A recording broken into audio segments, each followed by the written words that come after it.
Débat politique. Débat politique avec Souheil El-Hachmi.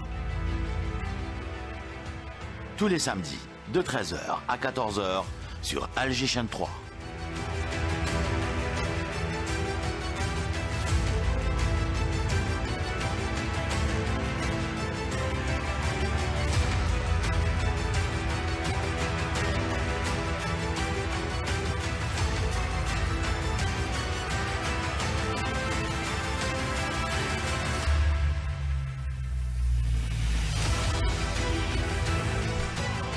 Mesdames et messieurs, bonjour. Sahar Idkom est ravi de vous retrouver à nouveau dans votre émission hebdomadaire Débat politique. Le monde a basculé, a-t-il basculé? Ce qui relevait hier encore de la dissuasion et des menaces est désormais une réalité. La confrontation autour de l'Iran est entrée dans une phase active, marquée par des frappes, des ripostes et une montée sans précédent des tensions au niveau de l'Iran et au niveau de toute la région qui risque de s'embraser.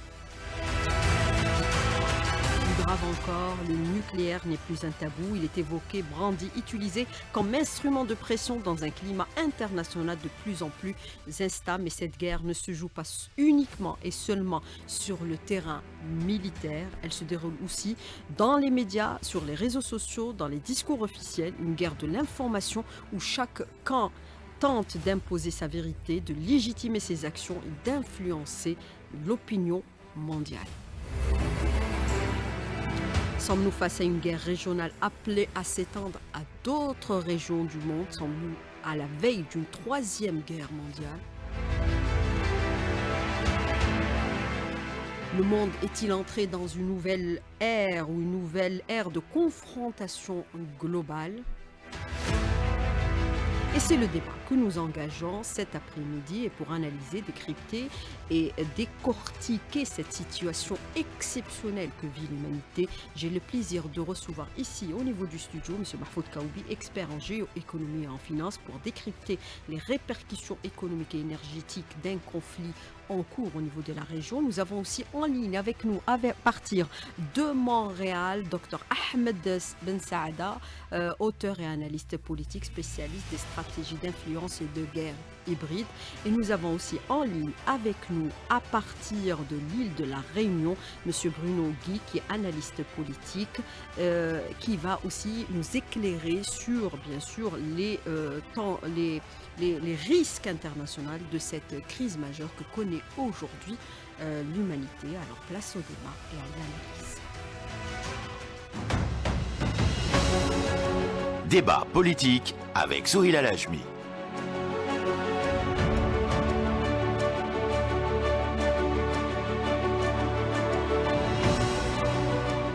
Messieurs, bonsoir et merci d'avoir accepté notre invitation et d'avoir répondu favorablement à nos sollicitations pour décrypter, analyser cette situation exceptionnelle que vit aujourd'hui l'humanité, qui risque de contaminer toutes les régions du monde. Un embrasement au niveau de la région du Proche et Moyen-Orient n'est plus à écarter aujourd'hui.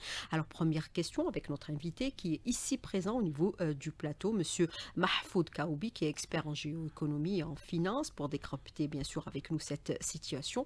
Sommes-nous déjà dans une guerre ouverte ou encore dans une confrontation contrôlée ou incontrôlée où plus rien n'est sûr? Monsieur Mahfoud Kaoubi, bonjour. En premier, bonjour, Madame Souheil El-Hachmi, bonjour aux auditeurs et un grand bonjour aussi aux invités. Donc, on est pratiquement dans une manifestation d'une guerre qui, sans avoir atteint le degré ultime, pose des problèmes sérieux et démontre toute la complexité d'une confrontation qui n'est pas seulement militaire, parce qu'il faut le rappeler, vous l'avez précisé, c'est une guerre régionale, mais qui a une dimension mondiale, du moment que c'est le plus grand affrontement régional post-mondialisation. Et quand on sait que la mondialisation fait poser une autre problématique, que les affrontements n'ont pas uniquement un aspect militaire, mais surtout un aspect économique et un aspect de confrontation et de complexité par rapport aux flux maritimes, flux financiers, et c'est justement ces aspects-là qui font qu'on est dans une situation très complexe, quand bien même contrôlée à une certaine mesure, mais qui risquerait de se compliquer encore plus. Alors, nous avons aussi en ligne avec nous Monsieur Bruno Guy, qui est analyste politique, qui est en direct avec nous à partir de l'île de la Réunion. Alors, ma question est très simple, elle est similaire à celle de Monsieur Mahfoud Kaoubi, que je viens de poser à l'instant. Est-ce que cette guerre est à cet instant, jusqu'à un moment précis où l'on discute aujourd'hui de cette problématique, est contrôlée, ou alors on peut considérer que les partis qui sont en guerre actuellement ne contrôlent plus rien et tout risque de leur échapper? Monsieur Guigues, bonjour. Oui, bonjour. Alors, je pense que ceux qui ont pris l'initiative de cette guerre, il faut quand même rappeler que cette guerre repose d'abord sur une agression israélo-américaine menée contre un État souverain, la République islamique d'Iran. Ceux donc qui ont pris l'initiative de cette guerre, c'est-à-dire Trump et Netanyahou, ont probablement une stratégie. C'est-à-dire qu'on ne peut pas imaginer que des chefs d'État ou de gouvernement s'engagent dans une pareille aventure sans avoir tout de même une idée de l'objectif à atteindre. La stratégie, c'est ça, c'est ce qui détermine les objectifs. Le problème, à mon avis, c'est que la stratégie des uns et des autres n'est pas exactement la même. La stratégie israélienne, on la comprend très bien. Depuis des décennies, l'entité sioniste rêve de régler son compte à l'Iran parce que l'Iran est la base stratégique de l'axe de la résistance. Donc, ce que Israël croit avoir réussi en affaiblissant le Hezbollah récemment, ou en mettant fin au règne de M. Assad en Syrie, il espère le renouveler en provoquant un changement de régime en Iran, ou en tout cas en affaiblissant durablement l'État iranien d'une manière ou d'une autre. Ça, c'est la stratégie israélienne, et c'est une stratégie jusqu'au boutiste. Je suis très pessimiste, moi, concernant ce conflit, du point de vue de ce que je crois percevoir de la stratégie israélienne, qui est clairement une stratégie de guerre qu'ils entendent mener jusqu'au bout. En revanche, la stratégie américaine me paraît beaucoup moins facile à interpréter parce qu'elle répond à des impératifs qui sont totalement différents, qui sont liés à la politique intérieure des États-Unis et notamment à la façon dont Donald Trump va devoir gérer à la fois le mécontentement de son propre électorat et les diverses oppositions qui se manifestent à l'encontre de sa politique étrangère. Bon. Il y a, à mon avis, une sorte de découplage qui est structurel entre l'agenda américain et l'agenda israélien. C'est là qu'est la difficulté, en tout cas la difficulté pour ceux qui veulent interpréter ce conflit et tenter de tracer des perspectives. Alors, justement, par rapport à ce que vous déclarez à l'instant, Monsieur Bruno Guigues, moi, je voudrais revenir avec vous sur une autre question. Nous avons vu qu'il y a des armes très sophistiquées, très modernes qui sont utilisées pour cette guerre. Est-ce que on parle même du recours au nucléaire? La menace, elle est brandie par toutes les parties. Le recours au nucléaire est-il aujourd'hui une hypothèse crédible ou un outil de pression qui est toujours utilisé, ou alors une des trois parties pourrait aller jusqu'à l'utilisation du nucléaire? Alors, vous avez raison de mentionner la question nucléaire parce qu'elle est la toile de fond, en fait, de ce conflit. Tel Aviv et Washington reprochant de manière totalement injustifiée, à mon avis, à la République islamique d'Iran d'avoir l'intention de se doter de cette arme ou de peut-être même déjà la posséder. Je pense qu'il n'en est rien, qu'en réalité, c'est un faux prétexte invoqué par Tel Aviv et Washington pour justifier vis-à-vis de leur propre opinion et vis-à-vis de l'opinion mondiale la guerre actuelle. Maintenant, est-ce qu'il y a un risque de conflagration nucléaire à l'occasion de ce conflit? À mon avis, malheureusement, oui. Difficile évidemment d'évaluer précisément le risque, mais enfin, on imagine bien que, côté israélien en tout cas, s'il s'avère que ce conflit tourne très mal pour l'entité sioniste, certains, parmi les faucons de Tel Aviv, auront la tentation, effectivement, d'utiliser une arme nucléaire tactique pour provoquer la capitulation de l'Iran. Côté américain, j'en suis beaucoup moins sûr parce qu'il y aurait une disproportion énorme entre l'usage de l'arme nucléaire, qui serait évidemment un événement considérable par ses répercussions mondiales, et le véritable enjeu de ce conflit pour les États-Unis, qui est surtout, à mon avis, d'accompagner Israël dans sa tentative de destruction de l'axe de la résistance, tout en, c'est vrai, rognant un peu sur les plates-bandes de ses rivaux stratégiques que sont la Russie et la Chine. Bon, l'Iran étant relativement proche de ces deux pays. Donc c'est cette disproportion entre les enjeux chez les uns et chez les autres qui m'amène à penser que s'il y a risque nucléaire, il est du côté sioniste. Ah, alors, mais est-ce que, par rapport à ce que vous déclarez, vous dites que le nucléaire, c'est un faux prétexte, est-ce qu'on est dans un scénario similaire à celui qui s'est produit déjà précédemment, et on se souvient encore, avec l'Irak contre Saddam Hussein? On avait bien sûr brandi la menace de l'arme chimique qui serait détenue par Bagdad. Oui, c'était même le prétexte invoqué par Washington à l'époque, sous la présidence de George W. Bush, c'était la soi-disant détention par l'Irak d'armes de destruction massive. On réédite maintenant, sous l'égide de Trump, un scénario analogue où on accuse faussement l'Iran de détenir ou de vouloir détenir l'arme nucléaire. Donc c'est incroyable, mais c'est toujours la même ficelle, plus grosse encore que jamais, qui marche. Enfin, qui marche à un certain point, parce qu'on voit bien qu'il y a dans l'opinion mondiale et dans l'opinion américaine elle-même, quand même beaucoup de scepticisme quant au bien fondé des raisons alléguées par Trump pour mener sa guerre. Donc, il y a une, je dirais, similitude entre les deux guerres, et malheureusement, il se pourrait que l'issue finale de cette guerre actuelle ressemble beaucoup à l'issue de la guerre d'Irak, c'est-à-dire en réalité un fiasco américain, mais qui fait beaucoup de dégâts dans la région. Et c'est là qu'est le problème. Comment aujourd'hui trouver les moyens d'empêcher les États-Unis et leurs alliés sionistes de faire autant de dégâts et de limiter, donc comment pouvoir limiter leur capacité de nuisance? C'est ça la vraie question aujourd'hui. Alors, la vraie question, c'est comment justement limiter le pouvoir de puissance de ces deux pays, à savoir les États-Unis et l'entité sioniste. Monsieur Bruno Guigues invoque un faux prétexte par rapport à la détention par l'Iran de l'arme nucléaire. Qui fixe réellement les lignes rouges dans ce conflit où il n'y a plus de lignes rouges, monsieur Mahfoud Kaoubi? Des lignes rouges, elles existent, j'en suis convaincu, mais qui tire les ficelles, qui les fixe, je dirais que c'est les États-Unis, dans la mesure où, sur le plan du rapport de force, sur le plan de l'organisation du conflit, ou au moins de la guerre, c'est les États-Unis qui apportent aussi bien du soutien logistique que financier. Il faut se rappeler que même durant l'année où la bande de Gaza était agressée par l'entité sioniste, le soutien est parvenu des pays occidentaux principalement, mais c'est surtout les États-Unis qui ont apporté soutien militaire en armant, en fournissant de l'armement, mais aussi en fournissant un soutien financier très très important.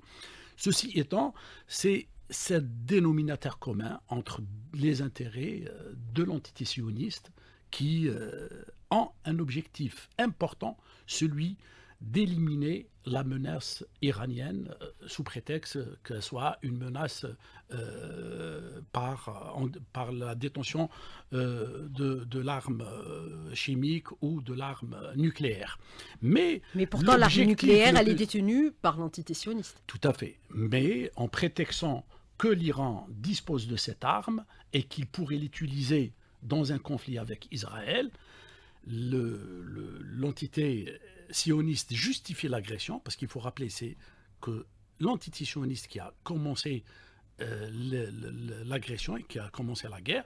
La deuxième des choses, il faut le préciser, que cela cache aussi une ambition et un objectif américain pour reconfigurer le rapport de force et la carte du Moyen et du Proche-Orient. C'est la loi du plus fort qu'on est en train d'exercer. On veut redistribuer les cartes, éliminer l'Iran, maîtriser les passages stratégiques, donc Hormuz, parce que l'élément fondamental dans cette équation et dans cette complexité de cette guerre par rapport à celle de l'Irak par exemple, c'est justement le détroit d'Hormuz. Et donc, cette ambition de reconfigurer la carte de façon à accroître de la position des États-Unis par rapport à sa guerre, il faut le rappeler, aussi qu'il y a une guerre qui a pris des manifestations commerciales, une guerre qui a pris des manifestations aussi par rapport à la maîtrise de ses passages stratégiques, le Panama, le Groenland, et puis le détroit d'Hormuz. Les États-Unis voudraient se réapproprier une domination totale de ces passages avec une délégation qui est donnée au Moyen-Orient à Israël pour qu'elle soit le maître à bord et que l'Iran ne puisse jouer les troubles faits et que le terrain soit dégagé pour que Israël assoie son autorité sur le Moyen-Orient. Alors le grand enjeu, bien sûr, c'est le pétrole et le gaz, et les ressources, bien sûr, énergétiques, mais il y a aussi les voies de passage, vous venez de l'indiquer un instant, M. Mahfoud Kaoubi. Est-ce que cette guerre peut-elle rapidement dépasser le cadre régional, puisqu'on voit actuellement que toute la région est concernée par ce conflit? Déjà, elle a dépassé le cadre régional. Quand on voit les répercussions sur le plan financier, les grands problèmes sur le plan économique, il est très clair que la guerre a dépassé son cadre régional, dans la mesure que ce n'est pas uniquement l'aspect militaire qui prime, mais c'est surtout l'aspect flux. Et maintenant, quand on voit que les 3 passages, parce qu'on parle souvent du détroit d'Ormuz, mais par glissement, parce que quand il y a guerre, il y a glissement dans la région, et juste à côté, il y a le canal du Suez, et juste à côté, il y a aussi la porte de Mendeb. Et donc, quand on totalise le flux pétrolier qui passe uniquement le flux pétrolier, on a 20 millions de barils jour qui passent par les détroits d'Ormuz, 4,8 qui passent par le canal de Suez et 3,7 millions qui passent par le Bab Mendeb. Donc, on est dans une situation qui risquerait de poser de sérieux problèmes.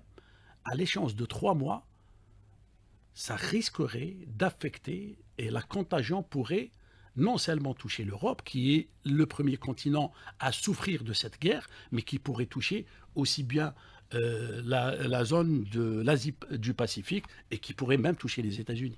Alors, Monsieur Guigues, vous êtes toujours en ligne avec nous, à partir bien sûr Oui. de l'île de Maurice. Moi, je voudrais revenir avec vous sur un aspect.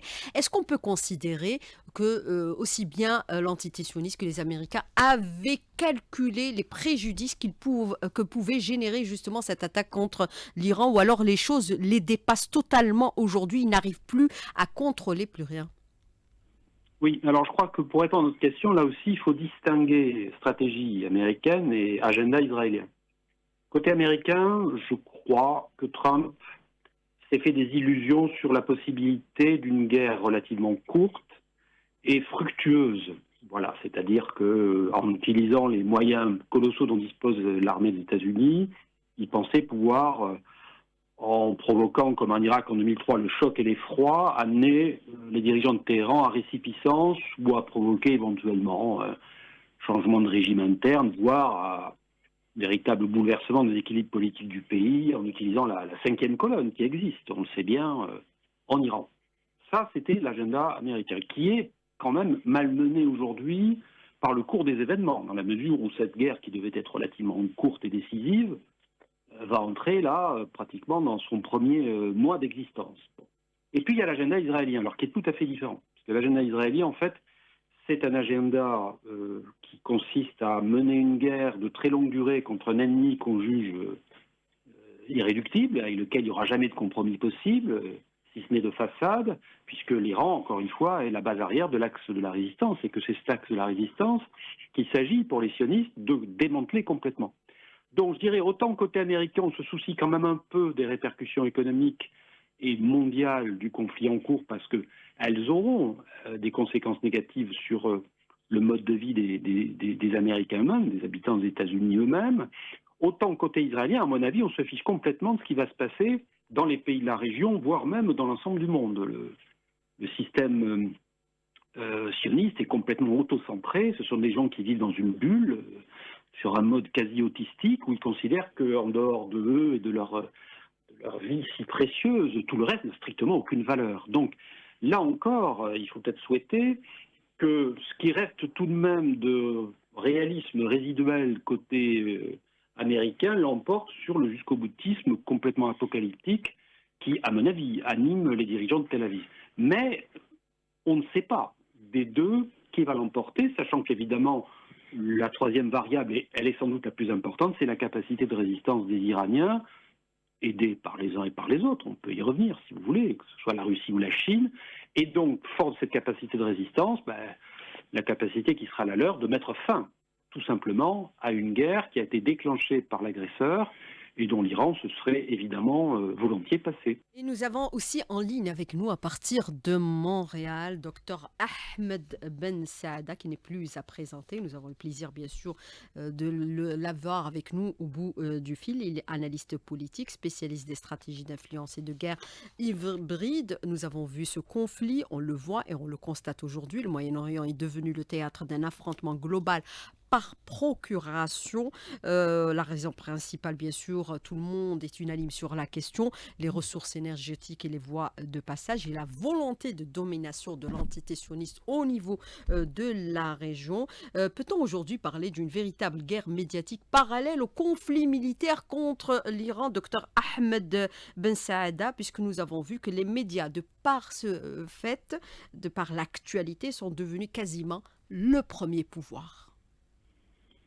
Effectivement, en fait, pas juste dans la guerre actuelle entre l'Iran et les États-Unis et en fait l'entité sioniste, le front médiatique est devenu un prolongement du champ de bataille. C'est-à-dire que en fait, la guerre ne se gagne pas juste dans le terrain, ne se gagne pas juste avec des bombes, mais se gagne aussi avec un narratif, c'est-à-dire l'imposition d'une vision du conflit et de permettre justement une guerre de l'information au sens stratégique. Ça s'accompagne par des campagnes de désinformation, des cyberattaques, de la propagande sur les réseaux sociaux, le contrôle d'Internet, etc.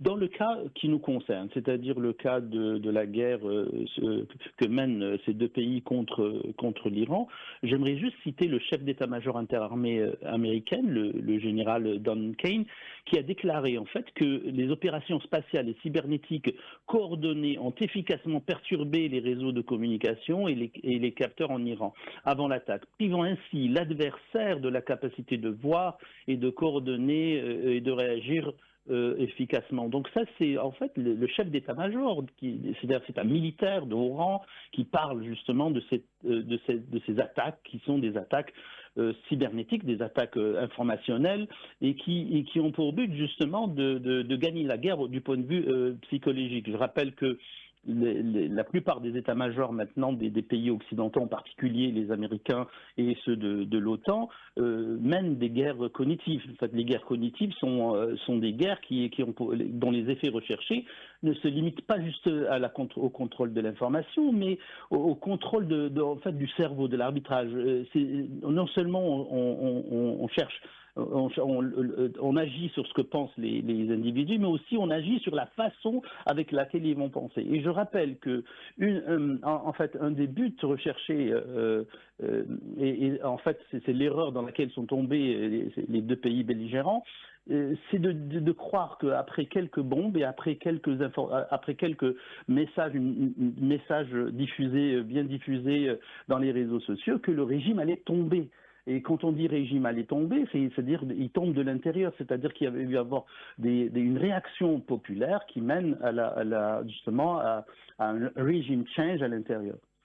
En fait, le conflit se basait sur ces deux choses-là, c'est-à-dire il y avait un bombardement massif et il y avait aussi une implosion, si vous voulez, du régime grâce justement à cette guerre informationnelle, et ça n'a pas fonctionné. Et cela ne date pas d'aujourd'hui en fait.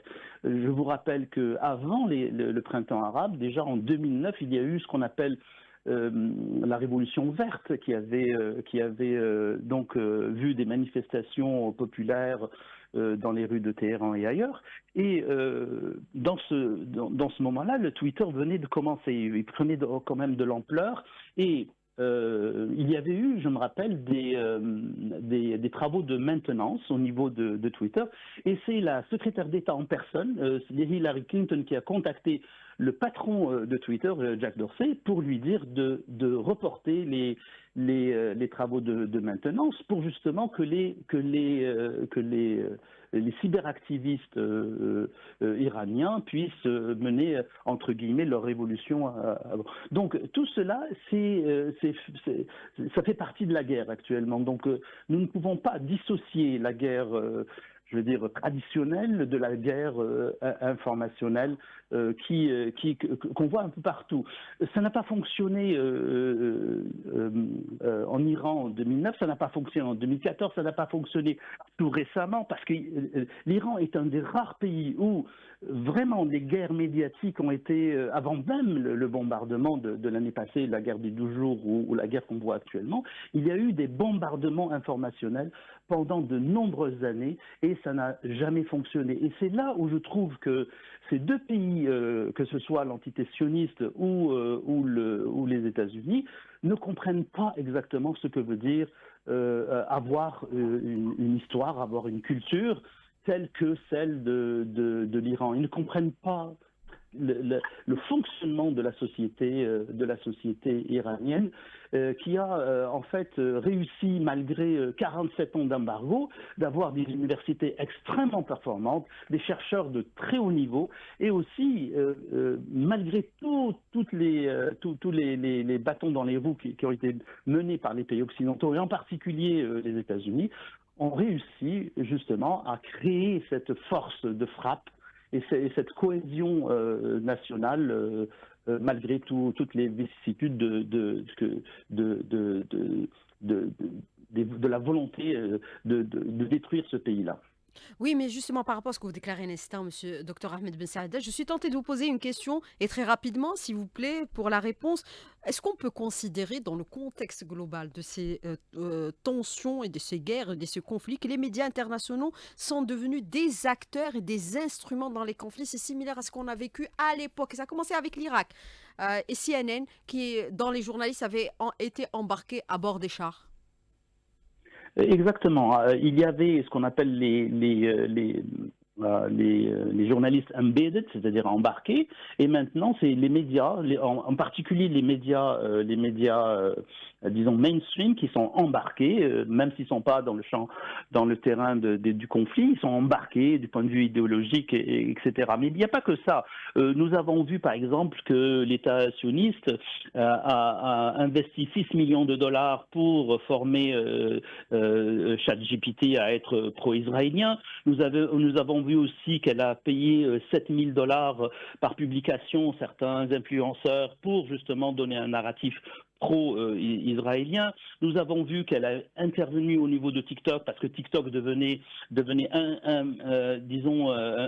outil anti-génocide par excellence. Nous avons vu aussi bien avant que ils avaient investi aussi Wikipédia pour donner justement une image rose de cette entité génocidaire. Donc, tout cela, en fait, que ce soit les médias, disons, classiques, comme les télévisions et les radios, etc., qui sont, on le voit très bien, surtout ceux occidentaux, qui sont extrêmement polarisés, plutôt anti-Iran, mais aussi les réseaux sociaux. Les réseaux sociaux, avec leurs algorithmes, etc., permettent justement de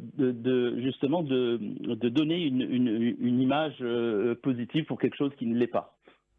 Alors justement, on parle de guerre militaire, de guerre d'influence, on parle aussi de l'éventualité de l'implication d'autres pays, d'autres États. Nous avons vu aujourd'hui, bien sûr, les Houthis qui se sont impliqués directement aux côtés de l'Iran pour, bien sûr, s'impliquer dans ce conflit qui oppose les États-Unis à l'entité sioniste. Monsieur Guigues, est-ce qu'il va y avoir des limites à cette guerre ou elle est quasiment illimitée? Elle peut se propager rapidement à d'autres régions, comme la nôtre par exemple, au niveau de la région du Maghreb. Oui, alors je ne crois pas qu'il y ait de guerre illimitée. Il y a toujours, parce que nous vivons malgré tout dans un espace fini, même s'il est situé dans l'univers infini, nous vivons, nous, sur Terre, dans un espace fini, et il y a toujours des limites spatio-temporelles à un conflit quel qu'il soit. Mais ça ne veut pas dire, évidemment, qu'on connaît d'avance les limites que rencontrera le conflit actuel. Et c'est bien tout le problème. Parce que ce conflit oppose des entités qui sont extrêmement différentes, qui ont des antagonismes extrêmement forts. Enfin, il faut bien voir que les États-Unis, c'est quand même la première puissance militaire du monde, représente à elle seule pratiquement la moitié des dépenses militaires de la planète. Elle a 800 bases militaires à l'étranger. Et on voit bien qu'avec l'administration Trump, qui incarne une forme de, je dirais, de néo-impérialisme exacerbé, avec une forte connotation de pouvoir personnel liée à cet impérialisme, on a l'ambition là de faire la pluie le beau temps sur la planète. Enfin, les ambitions impériales des États-Unis ne sont même plus cachées, elles ne relèvent plus de la métaphore. C'est clairement le projet de l'administration Trump et ceux qui la servent. Et puis il y a en face l'Iran. L'Iran qui est une vieille nation, à civilisation plurimillénaire, et qui a su se constituer un appareil industriel complètement endogène, autonome, qui produit à bas coût des engins lui permettant d'assurer sa défense par, effectivement, l'utilisation de tout ce qui relève de la balistique moderne. Et là, c'est la véritable surprise, à mon avis, sur le plan politico-militaire. Alors, comment, pour répondre à votre question, cette confrontation dans laquelle, évidemment, l'entité sioniste est directement impliquée, nous l'avons vu, puisque c'est elle, en réalité, qui, à mon avis, est à l'origine de cette guerre. Comment, effectivement, ce conflit qui apparaît comme un conflit, à première vue, régional ou régionalisé, peut-il s'étendre à l'ensemble de la planète? Tout simplement parce que plus il dure, plus les répercussions du conflit sont douloureuses pour toute une série de pays qui se sentaient a priori peu ou pas concernés, que par conséquent, l'onde de choc d'un conflit régional comme celui-là va secouer des équilibres qui sont par nature fragiles. Il y a des pays, effectivement, dans le sud-est asiatique, qui sont très dépendants des approvisionnements en hydrocarbures. Alors, beaucoup moins la Chine, dont on parle beaucoup, que l'Indonésie, par exemple. Il y a l'Europe, qui a une vulnérabilité évidente à la question des hydrocarbures. Et c'est tout ce système, en fait, qui est en train de vaciller.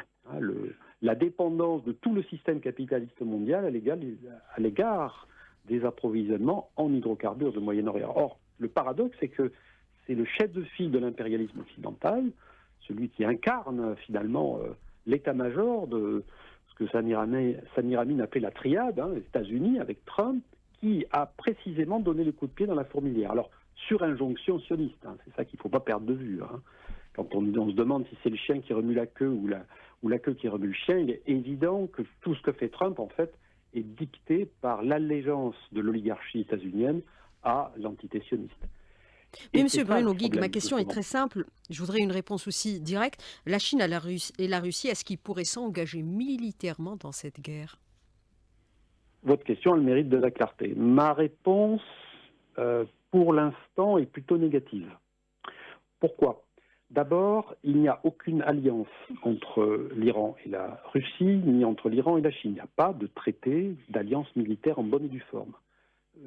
La Russie, peut-être, l'aurait envisagé, d'après ce que j'ai lu, et les Iraniens auraient apporté une réponse dilatoire à cette question. Quant à la Chine, c'est très clair. La Chine ne veut pas d'alliance militaire avec qui que ce soit, sauf avec la Corée du Nord, en raison des liens historiques qui unissent ces deux pays depuis la guerre de Corée de 1950-1953. Donc, ces deux pays, Russie et Chine, ne s'impliqueront pas militairement pour cette raison. Il y a une deuxième raison, c'est que l'Iran ne l'a pas demandé, et à mon avis, ne le demandera pas, sauf si l'allongement de la durée du conflit et l'exacerbation des tensions, de fait, internationalise complètement, effectivement, la guerre en cours. À ce moment-là, il n'est pas impossible qu'une demande en ce sens soit effectuée. Mais personnellement, je n'y crois pas.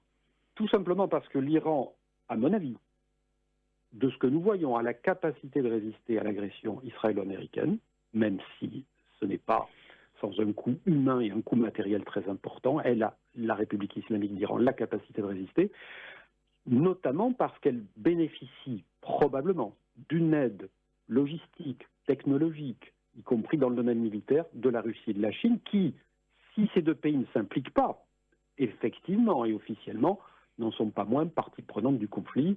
Et il y a de nombreuses sources qui documentent la façon dont Russes et Chinois, d'une certaine façon, donnent un coup de main à l'Iran.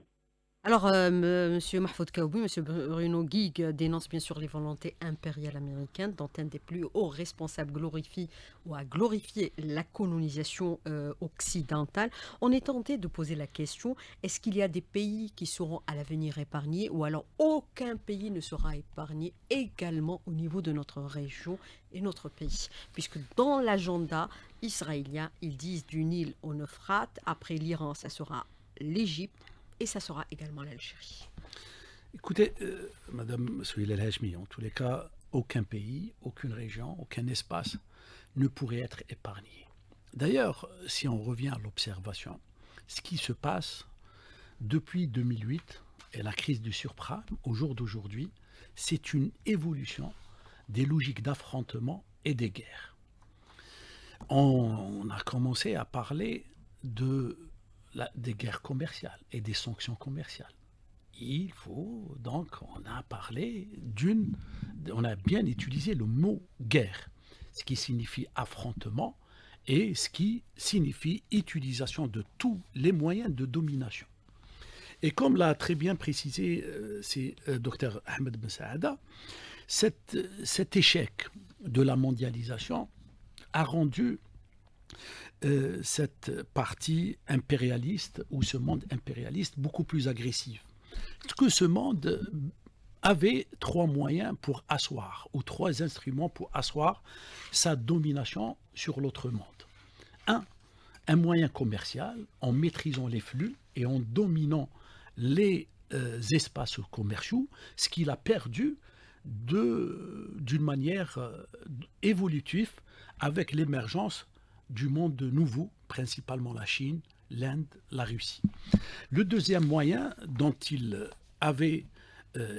utilisait, c'est le dollar et les instruments financiers qui faisaient à ce que les États-Unis et le monde occidental en particulier avaient des moyens qui obligeaient et qui poussaient des pays à se soumettre aux dictats et aux directives qui venaient de ce monde-là.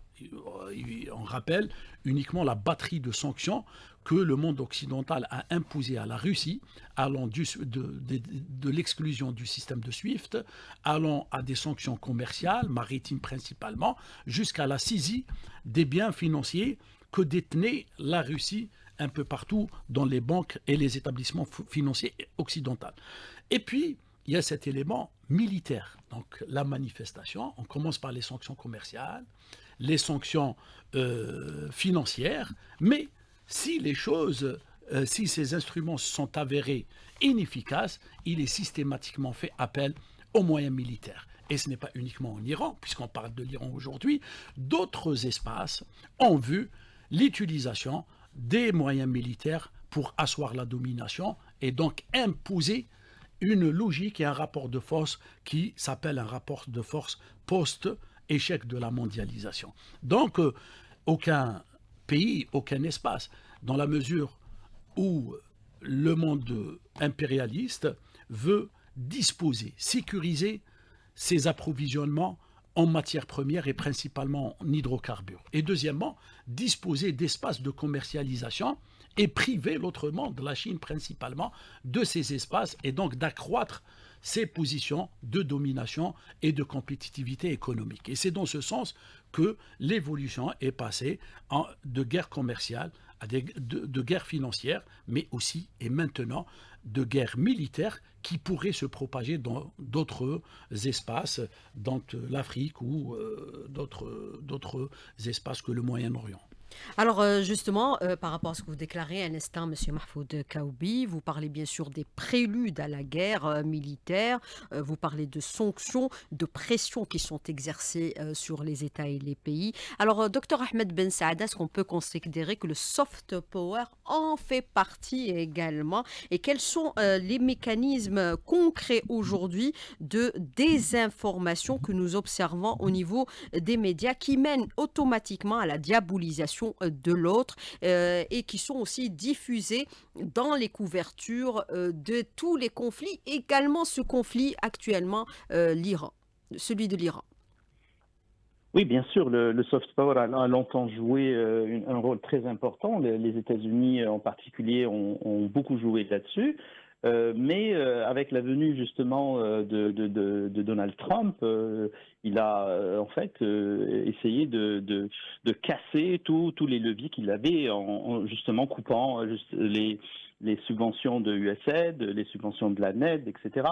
La NED, c'est la National Endowment for Democracy, c'est une officine qui travaille avec la CIA et qui finance des cyberactivistes. D'ailleurs, beaucoup de cyberactivistes iraniens, soit en 2009 ou en 2014, ont été financés par cette organisation. Et donc, en fait, si ce qu'on peut dire en fait sur ce sujet, c'est que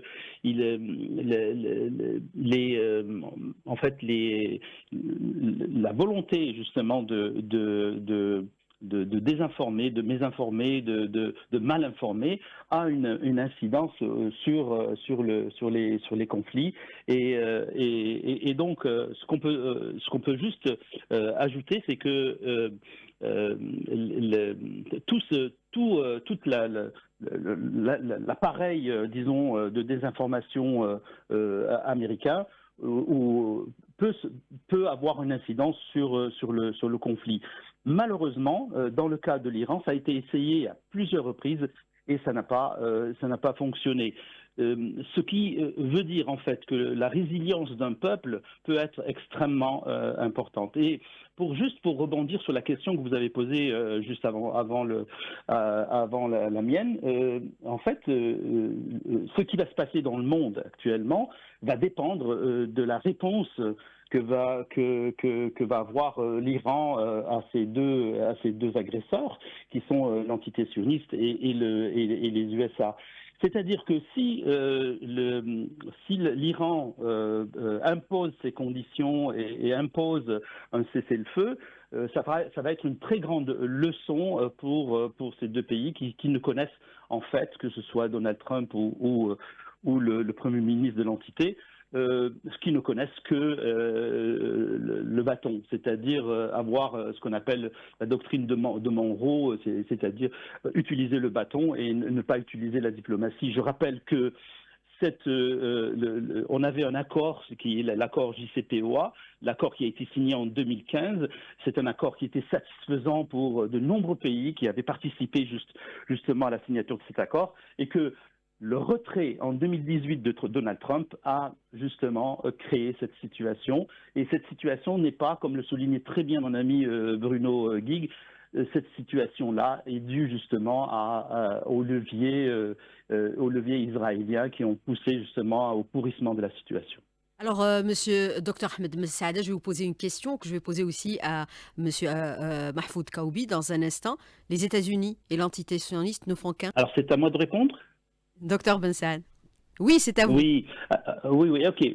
En fait, je dirais, alors il y a plusieurs hypothèses là-dessus. Il y a beaucoup de gens qui se sont posé cette question-là. Est-ce que l'entité sioniste est un État à part entière des États-Unis, ou est-ce que actuellement les États-Unis font partie de l'État sioniste? On ne sait pas trop bien, parce que si on voit comment actuellement le président américain est mené par le bout du nez dans des conflits dont il ne sortira pas indemne, on pense plutôt qu'actuellement toute la machine financière des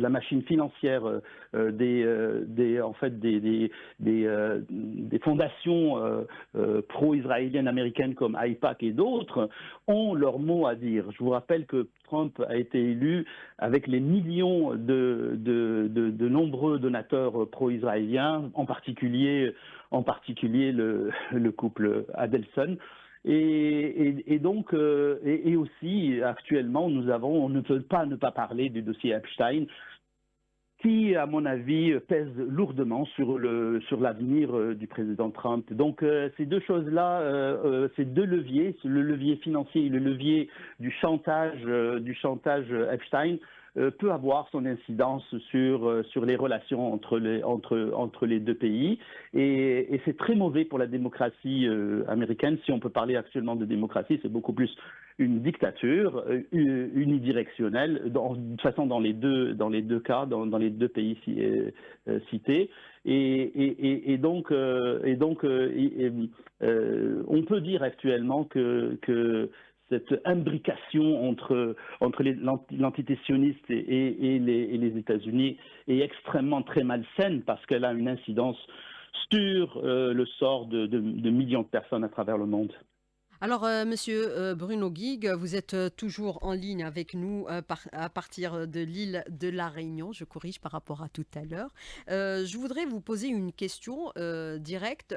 Est-ce qu'on peut considérer que nous sommes dans un agenda qui a été préalablement établi, aussi bien par les États-Unis que l'entité sioniste, au niveau de cette région pour assurer leur domination globale et totale, puisque nous avons vu que toute cette région a connu des bouleversements depuis pratiquement la chute de Saddam Hussein et bien avant, avec l'Afghanistan.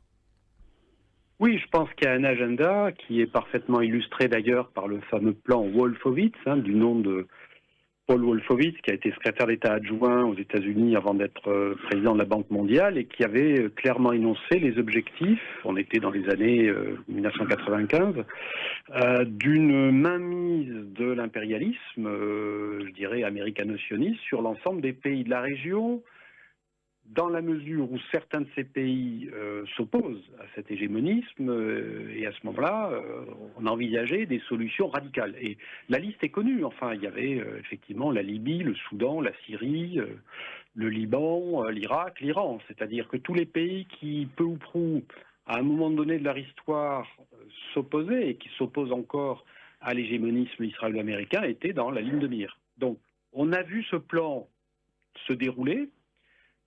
D'ailleurs, à travers une relative constance bipartisane aux États-Unis, même si les deux mandats d'Obama se distinguent un petit peu des autres, dans la mesure où les États-Unis ont appliqué davantage de retenue à ce moment-là. On se souvient de la fameuse théorie du leading from behind d'Obama. Mais enfin, la ligne directrice est la même. Or, tout cela convergeait parfaitement avec la visée israélienne d'une destruction de l'axe de la résistance. Donc c'est la concordance de fait de ces deux agendas qui a mené à la situation explosive dans laquelle nous sommes aujourd'hui. Justement, par rapport à cette que vous déclarez un instant, c'est un agenda qui a été préalablement établi, bien établi, pour bien sûr, par rapport à la région. C'est une des régions les plus riches à travers le monde, qui recèle les plus grandes réserves pétrolières et gazières, et aussi les plus grandes voies maritimes, Monsieur Mahfoud Kaoubi. Alors, je voudrais vous poser une question directe également par rapport à ce qui se produit au niveau de cette région. Monsieur Guigues, il a écarté l'éventualité, c'est bien sûr son point de vue, de l'implication directe de la Russie et la Chine dans cette guerre, même s'il y a une implication indirecte. Mais est-ce qu'on pourrait parler de l'implication aussi directe d'autres États, aux côtés bien sûr des Israéliens et des États-Unis dans ce conflit? On parle éventuellement de l'Arabie Saoudite, on parle éventuellement des Émirats Arabes Unis, qui sont les partenaires de l'entité sioniste. On parle aussi d'autres pays. Est-ce que vous pensez, puisque les Houthis aujourd'hui se sont ralliés à l'Iran, est-ce qu'il pourrait avoir l'implication d'autres pays? Même si les menaces sont brandies, oui, de part et d'autre. Tout à fait. Bon, on a assisté à des menaces clairement affichées par certains pays à l'encontre de l'Iran, après que certaines bases militaires ou encore certaines installations gazières ou pétrolières aient fait l'objet de bombardements. Maintenant, l'objectif, en fin du compte, la machine mise en œuvre par Israël comme par les États-Unis, dans le but de déceler l'Iran, vise à justement entraîner d'autres pays qui, de surcroît, sont des pays musulmans et des pays qui sont censés être frères, les entraîner dans la guerre contre l'Iran. Et donc c'est le deuxième scénario, après que le premier scénario ait échoué, parce que l'objectif était de précipiter un changement du régime qui n'a pas pu être réalisé et qui a donné lieu à une situation beaucoup plus complexe et beaucoup plus compliquée, aussi bien sur le plan militaire que sur le plan de l'opinion intérieure, aux États-Unis surtout. La deuxième étape qu'on est en train de vivre aujourd'hui vise justement à précipiter d'autres pays dans cette guerre et les entraîner dans la guerre contre l'Iran. Alors, on parle de milliards de pertes de dollars par rapport à cette guerre, déjà par rapport aux attaques directement des raffineries, puisque nous avons vu que l'Iran a attaqué directement les raffineries, parce que c'est du carburant qui est prêt à être commercialisé et consommé, donc il a été traité, donc le coût du Mhm. traitement, il est supérieur par rapport à son état brut. Alors, Monsieur Guig, je vais vous poser une question directe et rapidement, puisqu'il ne nous reste pas beaucoup de temps. Qui va mettre la main dans la poche pour assumer toutes ces pertes? Les États-Unis, l'entité sioniste ou les alliés? Oh, certainement pas l'entité sioniste. Elle s'est fait une spécialité quand même de faire en sorte de faire payer les autres le prix de ces crimes ou de ces turpitudes, et ça depuis fort longtemps. Non, ce seront les contribuables européens et américains qui paieront effectivement la facture de cette aventure militaire qui est totalement stupide du point de vue des intérêts profonds, hein, des peuples européens et du peuple états-unien lui-même. Donc la réponse, elle est très claire. En général, ce ne sont pas ceux qui déclenchent les guerres qui paient les pots cassés, ce sont les autres. Alors, ce ne sont pas ceux qui payent, qui déclenchent les guerres qui les payent, c'est les autres. Est-ce que ça sera aussi l'Arabie Saoudite, les Émirats Arabes Unis, les pays du Proche et Moyen-Orient? Monsieur Mahfoud Kaoubi, rapidement sur la question. Certainement, elles seront sollicitées. Ces pays seront sollicités pour mettre la main à la poche. Alors, Monsieur Guig, est-ce qu'on assiste aujourd'hui à l'éclatement parallèlement de certains blocs qui existaient par le passé et qui avaient des alliances, par exemple celle de l'OTAN? On assiste aujourd'hui à une implication indirecte des grandes puissances militairement, comme la Grande-Bretagne qui a dit non du point de vue militaire, mais sur le plan logistique, oui. La France, il était à l'idem. L'Espagne dénonce une violation claire et nette du droit international et elle critique ouvertement la décision de Trump de mener cette guerre. Mais sur le plan logistique, c'est-à-dire la surveillance satellitaire, le renseignement, ils sont impliqués. C'est un demi-éclatement de l'OTAN ou c'est l'éclatement de l'OTAN?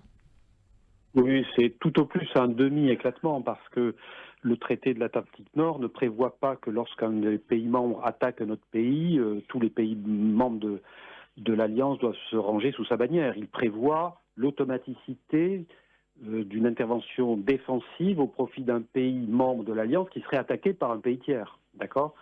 Donc il y a manifestement de la part des Espagnols et aussi d'autres pays qui le font de manière plus feutrée, simplement l'utilisation de cette souplesse que permet le traité de l'OTAN pour ne pas s'impliquer dans une guerre dont ils ne veulent pas, tout simplement.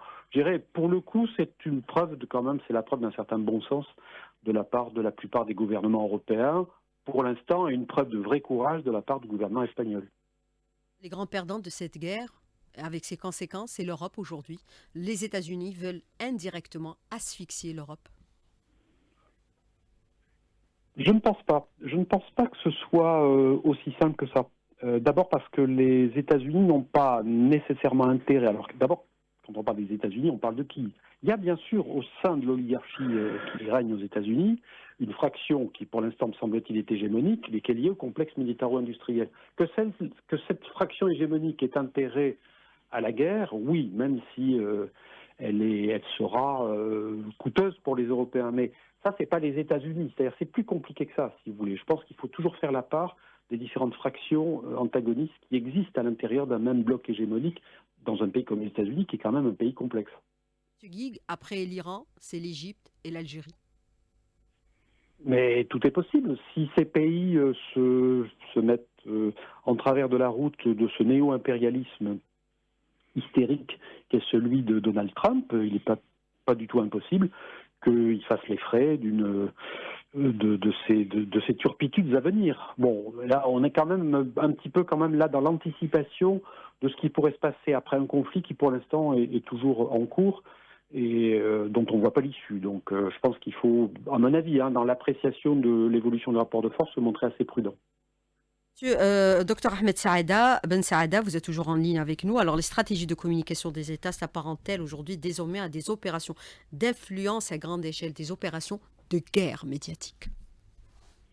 Ah ben c'est certain. En fait, elle joue un rôle d'accélérateur de la désinformation. Elle a une influence justement sur sur l'opinion des gens et sur l'adhésion aux programmes, aux différents programmes militaires ou autres que mènent certains pays. Donc c'est sûr que actuellement, avant de faire une guerre quelconque, ou même des fois sans faire la guerre, on peut faire juste une guerre médiatique et on peut arriver à justement faire des changements de régime, et ça a été, l'histoire nous a prouvé que c'était possible, qu'on pouvait, grâce justement aux guerres informationnelles,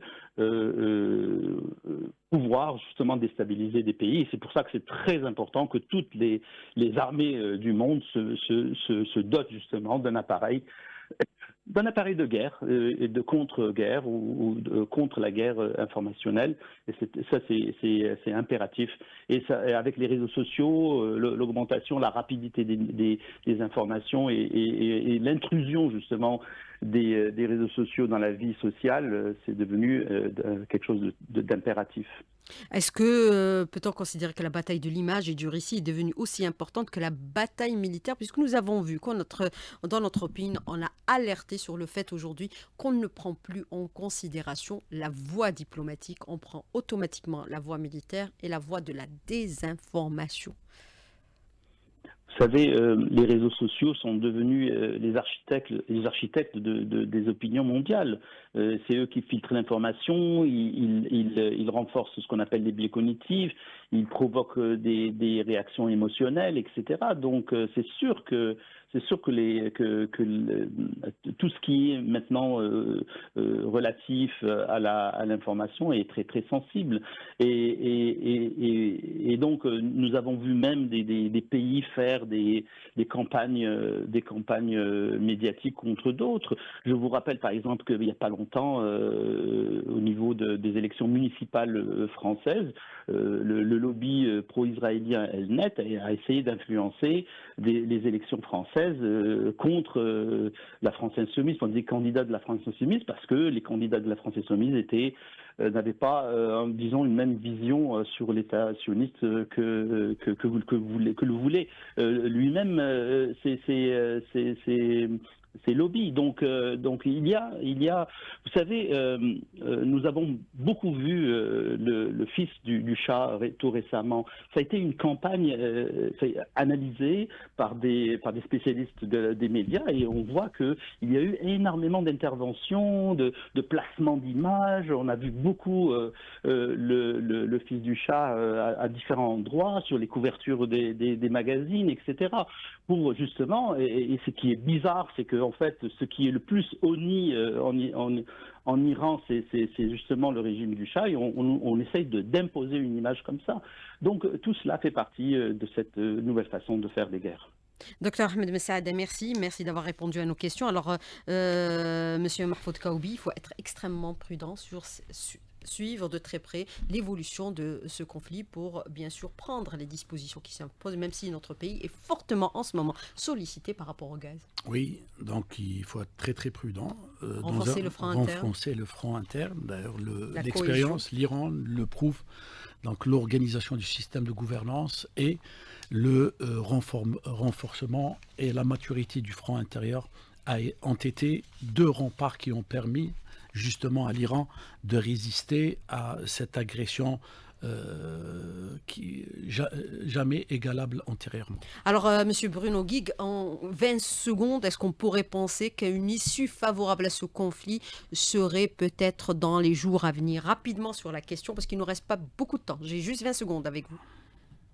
Je crois que si une issue favorable est à espérer, elle réside tout entière dans la capacité de résistance du peuple iranien, de la nation iranienne, de l'État iranien, face à l'agression impérialiste dont il est victime. C'est la seule issue possible, à mon avis. Bien sûr, la solution, c'est la cohésion. Merci, Monsieur Guigues. Merci pour votre intervention et d'avoir participé à notre émission. La cohésion sociale, bien sûr.